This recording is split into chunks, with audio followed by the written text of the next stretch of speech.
Hello, everyone. Welcome to another episode of Car Wash Magazine Live. I am your host, Matt DeWolf, editor-in-chief of Car Wash Magazine. It is a phenomenal day here in Minnesota, my friends, to wash cars. It is a high of 88, sunny, no rain coming for a few days, so that's exciting to see. I don't know what it's like for you. If you've got a rain day in your future, let us know. Let us know in the comments below, and we'll pray for you. Pray for you that you get some better weather soon. Look, here's the deal, guys. We've got a fun show for you. We're going to be talking to Caleb Box from Red's Car Wash in Alabama. It's all about seeing red in that specific location, and we're going to show you some really awesome lights, a really cool ceramic tunnel inside the tunnel, and talk to Caleb about kind of what he's watching and what it's like when you decide that you're going to renovate an existing location and tackle all of those challenges. So we're going to get into that in just a minute, but hey, there is big news this week in Car Wash, friends, not the least of which is number one on my list. We've been watching this for a while. Everybody sort of knew this was coming, right? But Mr. has officially filed with the Securities and Exchange Commission for its IPO. So that's happening. We knew it was happening. We just didn't know exactly when. And so it'll be very interesting to see how that plays out. So keep your eyes peeled on that. Keep your eyes tuned into our show, and we'll talk about it plenty, I am sure. So along the line of other big companies doing big things, up in the corner here you see a photo of Elite Car Wash out of Utah. They were just acquired by Driven Brands, so that activity continues. I believe that brings Driven's footprint in the state of Utah to 12, so that continues to grow. We've also got some interesting things going on in the large company space. Okay, so we're looking at a pretty cool logo up here, Mr. Splash Car Wash. Mr. Splash and Sponge Spa. So, okay, first of all, don't you guys love car wash names? Like, how often can you talk about Sponge Spa and Mr. Splash in the same sentence? So, anyway, that's something for another show. Maybe a marketing panel on naming. We'll get to that.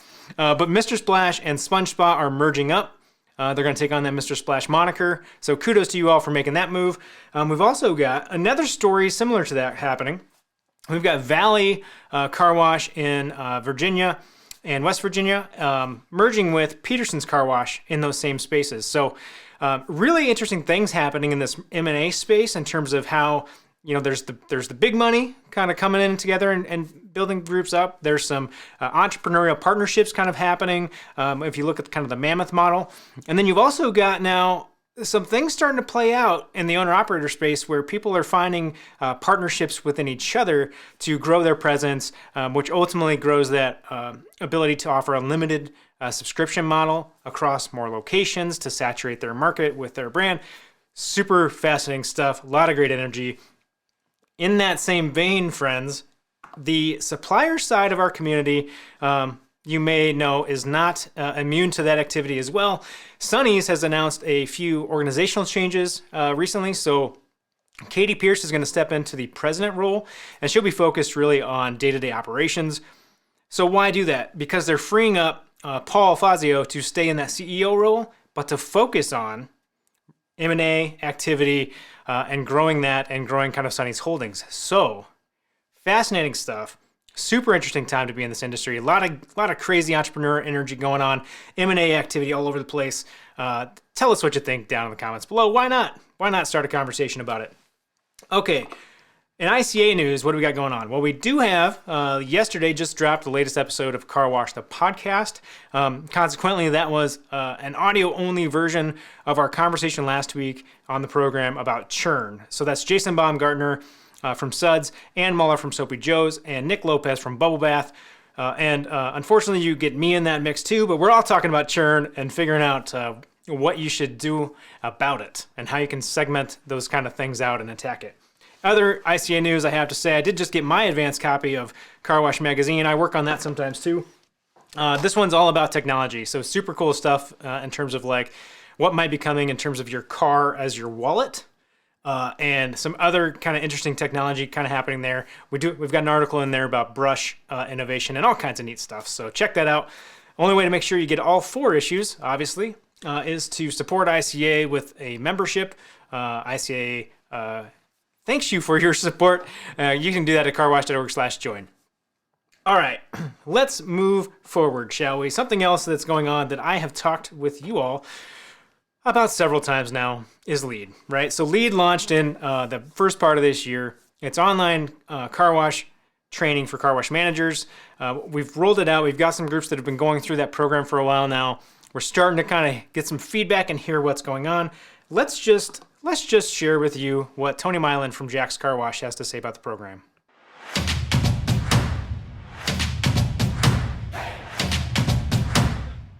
I would really recommend this to any operator, whether they're express only or full service, because there's just nothing else out there that's as comprehensive as this. And this nails every aspect of the operation.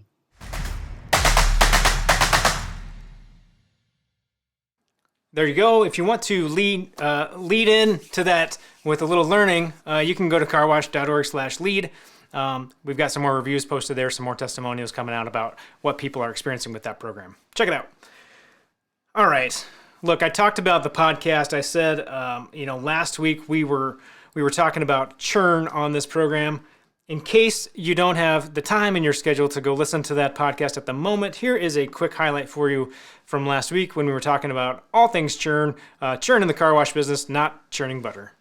I would say is we're out here in California. So just to give you a reference point on where we are and thinking back to that seasonality, the most helpful thing that we are doing is a couple of the key points that Jason said. I 100% agree. If you can measure it, you can manage it. So we are taking as many data points as we can from our customers. When they go to our website and they are canceling, we ask them why. But we really double do the analysis and send out a member survey, a canceled member survey, to ask them more in-depth questions as well. So we can see, maybe they indicated they churned out because they moved, but now when we do our own survey, we can say, did you move because of the military? We're a big military town here. Last year, we even asked if they moved because of COVID. Did your circumstances change? So that's been a big thing for us, measuring, you can manage it. And then I also really was honing in on the point that Jason made as well on distinguishing the voluntary and involuntary churn. So one of the key things that's been for us successful is having different programs to address both of those kinds of components. So really coming at this from a holistic approach. All right, so there you have it. If you want to watch that full episode, you can do that at carwashmagazine.com, YouTube, Facebook. You know the drill. You get it. You get the joke. Hey, in case you're just tuning in, I am Matt DeWolf, Editor-in-Chief of Car Wash Magazine, and your host on this journey. In just a few moments here, we're going to have Caleb Box joining us from Red's Car Wash down in Alabama. We're going to talk about a lot of things, but not the least of which is renovating an old wash and creating a light show that you cannot miss. So stay tuned for that. If you guys have questions, make sure you put those in the comments below. We will get those answered for you as best we can as we go through the program. Now, this is my favorite time, you guys. I love this part. We got jokes. I'm not telling it this week. We've got a special submission from an ICA staff member's little one who is on vacation right now at Disney, and unfortunately it's raining there and the rides are closed, so maybe he'll get to see this. Here we go. Here's a little joke for you from our friend over in the Moore family.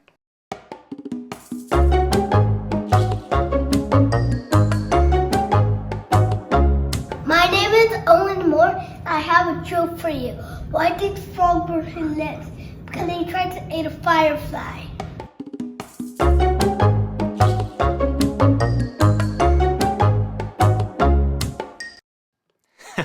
So here's the deal.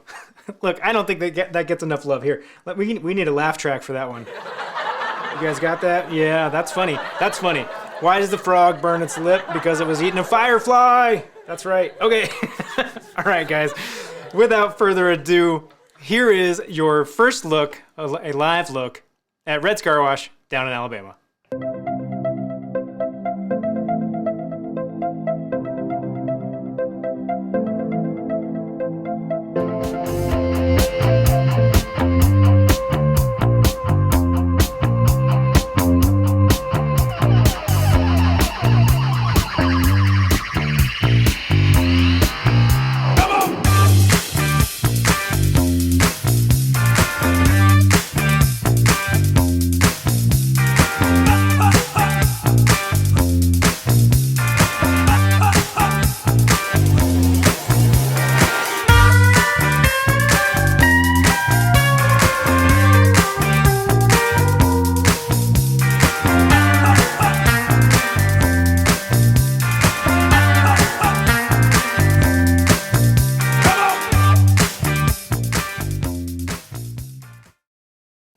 All right, there you have it. That's Reds. And now the man himself in person here, we've got Caleb Box. Caleb, welcome to the program. Thanks for having me, Matt. Hey, Caleb, we got to see your site there, and it's beautiful. The lights are cool. There's a lot happening. There's a lot of red, and that's okay. We're gonna let that pass for now. That's okay. But before we get into all this, we got a lot to talk about today. Can you just give us sort of the 10,000-foot version of how you got into the industry? Well, this is a long story, and it's actually front-loaded. Started in '96, and first of all, let's start off with a disclaimer here. Be careful how you tee me up, because I could launch us into the stratosphere. They'll never find our car wash bodies or your podcast again. So just tread lightly, okay? So back in '96, I started with actually on the distributor manufacturing side of car washing, and kind of worked my way up from production manager, kind of rolled into that side of it. And that went actually until I think 2015. So 19 years. So actually I've been in the industry for 25 years now. So the first 19 years was on the distributor manufacturing side of it. And so this backside of ownership management is kind of new, still kind of finding my way along that side of it. So back in 2016, we identified 2 locations. My partner and I, once I left, started managing a few self-serve automatic sites, and then I got teamed up with another buddy of mine. We located 2 sites in Mississippi that we bought, existing locations, rebranded them. Knew that we needed to maybe make some offensive and defensive moves, so we bought 2 additional properties in 2018, built 2 new locations in 2018. Kind of learned some new side aspects of the industry with membership models and things of that nature. So that kind of gave us some momentum to kind of grow further. So we that was in 4 locations in Mississippi. Then we moved over to Alabama and found a location to purchase in 2019. Had pretty good success taking that to that location to another level. And then back in July of 2020, even through COVID, we identified a second location in Alabama to purchase. So we had an LOI on that. Yeah. And during all of that time right now, we had started getting phone calls in 2018 with some of the PE groups. Yep. I'm sure everybody gets them. So we found it best to bring in a broker. So I called a buddy of mine, Vinny Carfora, and kind of kept him on retainer to handle all those phone calls. So October of 2020, ICWG came in, made us an offer. We decided it was maybe a good time to kind of clear the deck and maybe look at some other opportunities. And during that time, they came back and said, this new location you have under LOI, it needs a lot of work. So we're really not interested in it right now. So we had to kind of pivot right before Thanksgiving and kind of start getting our minds back into the car wash space. Okay, what are we going to do with this property? So that's kind of where we landed going from 4 to 5 to 6 locations back down to the 1 location. So that's kind of where we stand. So that we closed on that property, I think right around the first week in December. Okay.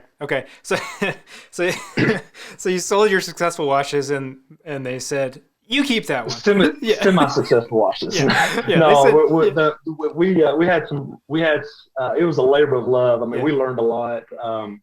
I always kind of make a joke that my job is to 4-putt and let everybody watch, and then come in behind me and stick the 40-footers. So no, we took some locations and turned them into something pretty special. And we were proud to hand those off to ICWG. I think they're going to be good locations for them. That's funny. Well, it was no easy task. I mean, to see the site now, you would never know the amount of work that you kind of put into it, and like the love and blood and sweat and tears you put into that location. Can you talk a little bit about some of the kind of challenges you ran into in terms of taking what you were hoping was going to be a pretty quick renovation and rehab that kind of extended out into, the 12-month phase for you? Can you talk about that a little bit? Yeah. Obviously in 2018, supply chain issues were not an issue. And we were talking about, do we reload this location with new equipment? We felt like that would be too much of a strain from a time standpoint. So we looked at, so all that equipment that you see in there is basically refurbed and rehabbed. But even finding the parts, we ran into a lot of issues. What turned into maybe a 4-week reno ballooned into a 12-week, which was extremely challenging from a budgeting standpoint, from a financial standpoint, and obviously we do installs and service for some other companies, so we've got the team members to do it ourselves. But even then, we had some heated discussions during the project. Some opportunities, maybe, right? yeah, maybe some thrown wrenches. I don't know. I can't remember that far back. I try to forget that as much as possible. But there were some challenges for sure that we weren't anticipating, that we didn't factor into. So anybody that's looking to do a reno right now, I would say take whatever you're allotting and add maybe 50% to that, or double it. Yeah. In our case, it was basically what we had allotted came in at almost double the time and the financial resources needed to make it happen. Well, but now here you are. Here we are. It's done. You're open for business. You're rocking and rolling a little bit here. I want to talk about kind of what's going on at the site and what's inside the site. And then I think we'll come back at some point. I want to talk about how, when you renovated and you kind of got to that grand opening kind of model and reopening the site and what that was like. But let's start with just talk to me about the experience at Reds, because we can see, and I'm going to put it up here, we can see the ceramic inside the tunnel. We can see the lights. We can see all the red. Talk about kind of what's going on, why you made some of those choices, and kind of tell us what you're proud of.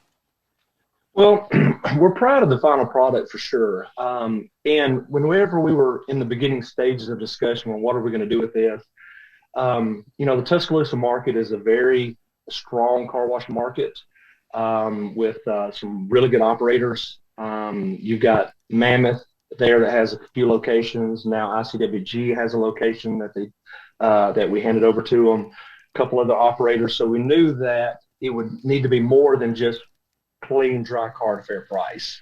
We had to create some sort of an experience, and I'm older. I'll be 45 this year. So at the end of the day, I just want to clean and wash cars and do it economically and do it at a fair price. But we know that customer experience is becoming a huge factor.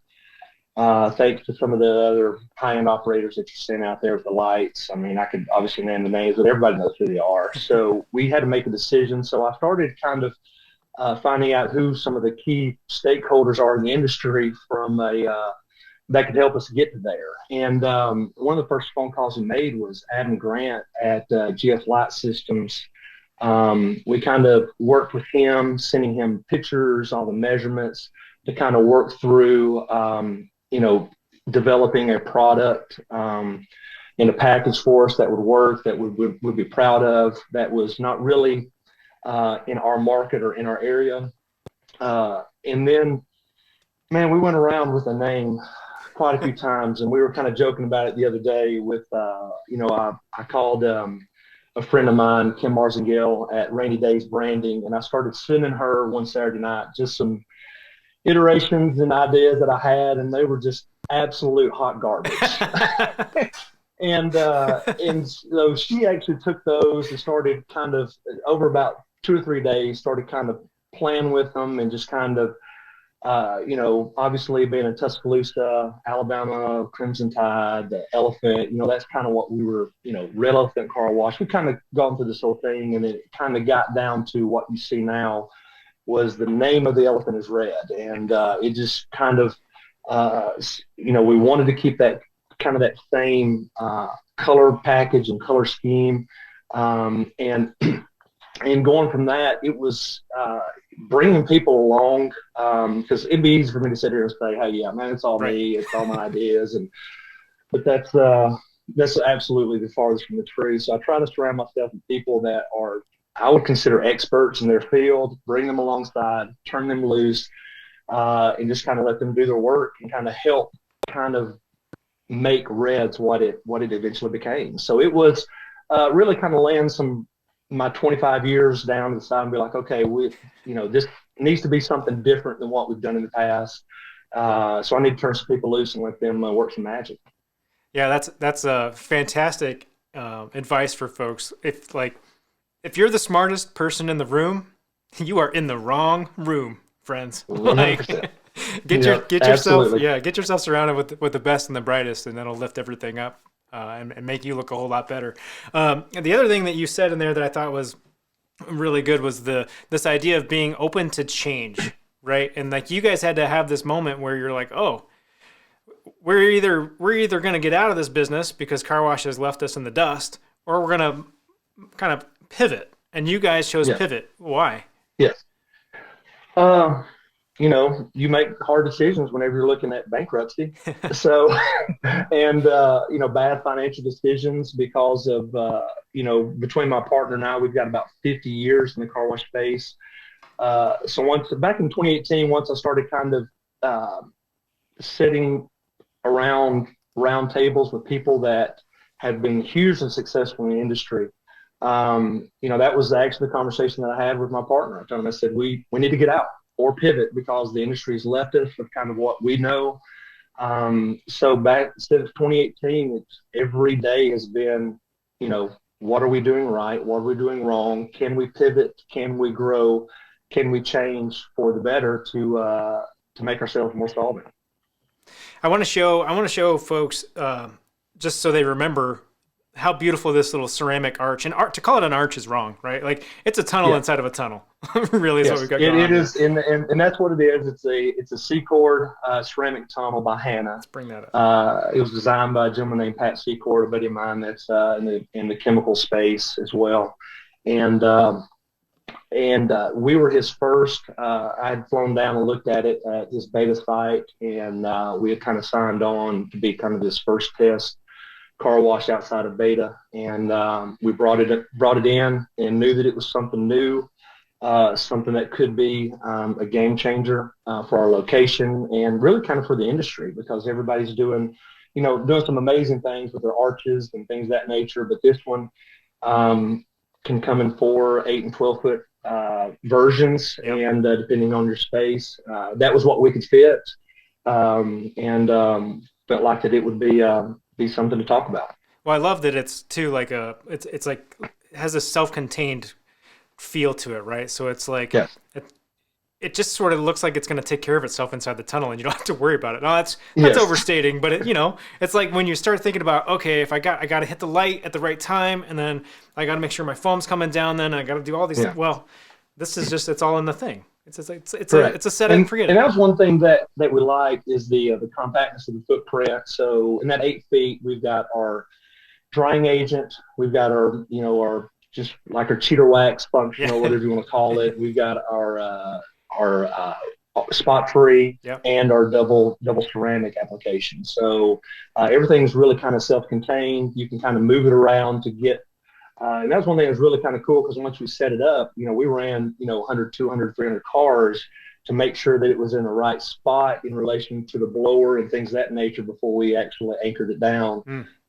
So that, because obviously it was new and we wanted to make sure that we put it in the right spot. So, well, the thing I love about your site is that it's really focused on kind of overall experience, right? And what we didn't get into is like the light package that you've got going on. You can change all that stuff and can do all the fancy things that you normally can with the lights, but you've got it tuned to music.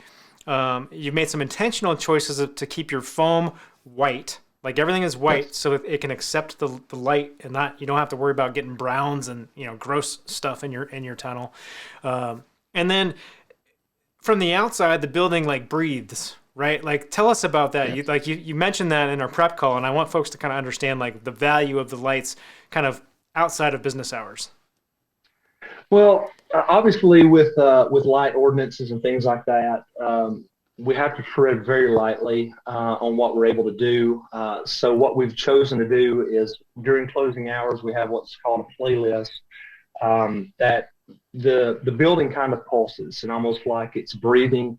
We don't do major things that are distraction to the driver. There we got small transitions, soft transitions that allow us to change the colors, change the functionality of it, so that as soon as you top that hill there on McFarland Boulevard, I mean, it just kind of pops you in the face coming from both directions. So it's really a marketing tool used because it's an existing location, obviously an older location, and we don't know the full history of the location, but I'm going to make an assumption that the customer appeal and experience wasn't that great whenever it closed down last year, and we took it over and revamped it. So we knew that we had to really kind of do something that would cause the customer to just kind of stop and be like, okay, this is different. I love that. I love that. I've got 2 questions left for you. Folks at home, if you're watching, if you guys have questions yourself, put them in the comments below. Let's talk real quick about this idea of renovating and then reopening, right? So, from my perspective, sitting in a marketing seat, I would think, hey, this is a fantastic opportunity. We're going to come at this thing. We're going to treat it just like a grand opening of a greenfield location. We're going to rock and roll. We're going to do free washes, and we're going to kill it. Everybody's going to love it. We're going to kill it. That's not quite what happened. So set me straight. Put me back where I belong. Maybe somebody can have some more information. Yeah. And maybe we did it wrong. I'm open to the fact of acknowledging that we didn't do it the right way, but I felt like that we did give it a good opportunity. And one thing that we did run into that we weren't expecting was that preconception and idea from the customer standpoint of what it was before we took it over. So as we launched and we're selling memberships and we're getting people in there, I'm used to greenfield builds. You open, you're lined out the street, the cops are coming in, screaming and yelling at you. You're backed up 1.5 miles down the street. We've all done it. We've all seen it. This didn't happen like that. And maybe it was for the better. I don't know. We're normally on a grand opening. Our last one we did, we're washing 1,200 cars a day and just open to close. And this one was right around 400, 500, 600 cars. It was almost like it was just the customers of that location. And as we're selling memberships, we're getting a lot of pushback on, listen, we don't, is this new ownership? Is this the same product? Is this? So a lot of people were kind of on a really more of a fact-finding mission on how's this going to work? Is this a good product? Is it a bad product? Obviously, if it's brand new and customers have never seen it before, everything is new, but this wasn't new to them. It was an existing location, and it was just some of their customers coming back saying, okay, it was a decent wash before, ran, they had some issues. Where are you guys at now? And so, we were having to really so we ran it free for, originally it was going to be like 2 weeks. We ended up running it 4 just to give people opportunity to come in and just see it.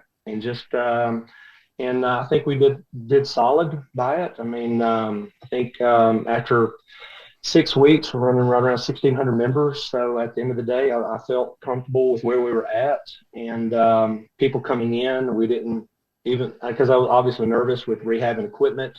I felt like we might run into some issues, and obviously we did. But if we were washing 1,500 cars a day, it probably would have been a bigger problem than it was. Yeah. Yeah. Well, and it was a nice opportunity for you to kind of work with staff, right, to train them up and to give them ways that they can talk about your brand and what you guys really are, and kind of change that, which is pretty cool. I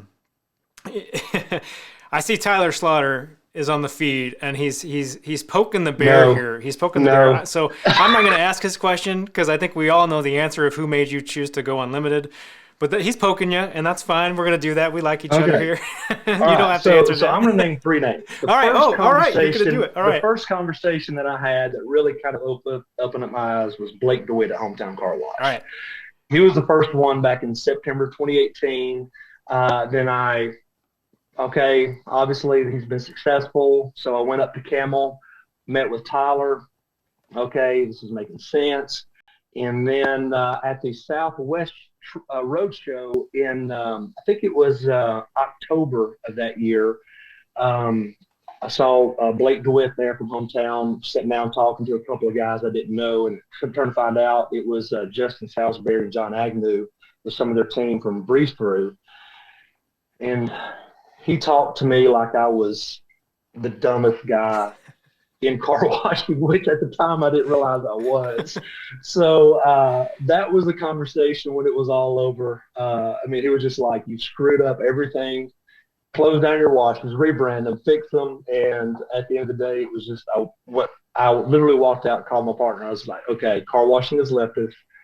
We've got to either pivot or get out and go flip hamburgers or make fried chicken at this restaurant or whatever we can do other than car washing. So, and that was a heavy lift because we went from 0 memberships and started selling in November of 2018 and went all in. I mean, 4 locations, hired 16 CSAs, 100% coverage at the pay stations.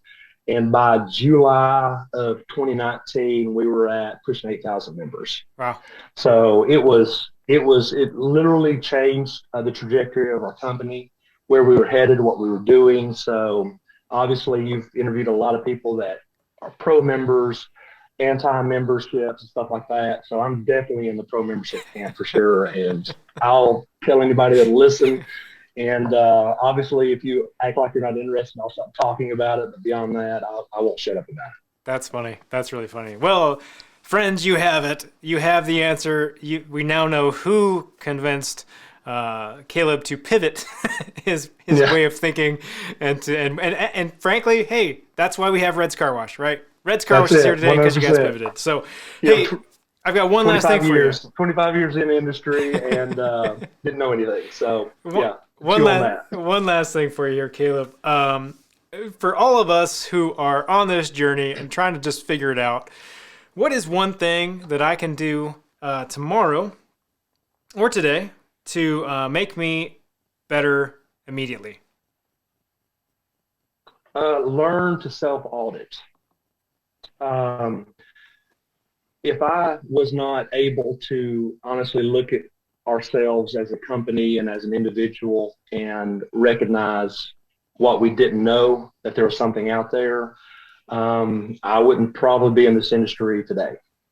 So being open enough, no matter what your time frame is, whether it's 18 months or 35 years, just be open to improvement, to be open to massive change, not for the sake of change, but for the sake of improvement. I think if you can learn to self-audit, I think you'll be a better operator, owner, distributor, everything across the board.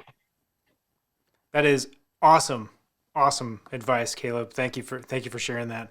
Hey, we're going to let you get back to the business of washing cars, but sincere thank you. Thank you so much for sharing the Red story and a little bit of Caleb's story sprinkled in there as well. Thanks for being on the show, Caleb. Thanks, Matt. Thanks for having me. Hey, guys at home, guys and gals, if you want to watch more shows like this, you know where to go, carwashmagazine.com. You can check us out on our YouTube channel as well, or mindlessly watch along on the Book of Faces as you maybe want to do. Hey, beautiful day in Minnesota to wash cars. Hopefully it is where you are too. If it's not today, hopefully it's coming. And when you're out there, there's only one thing you need to do, and that is keep it clean. I'm just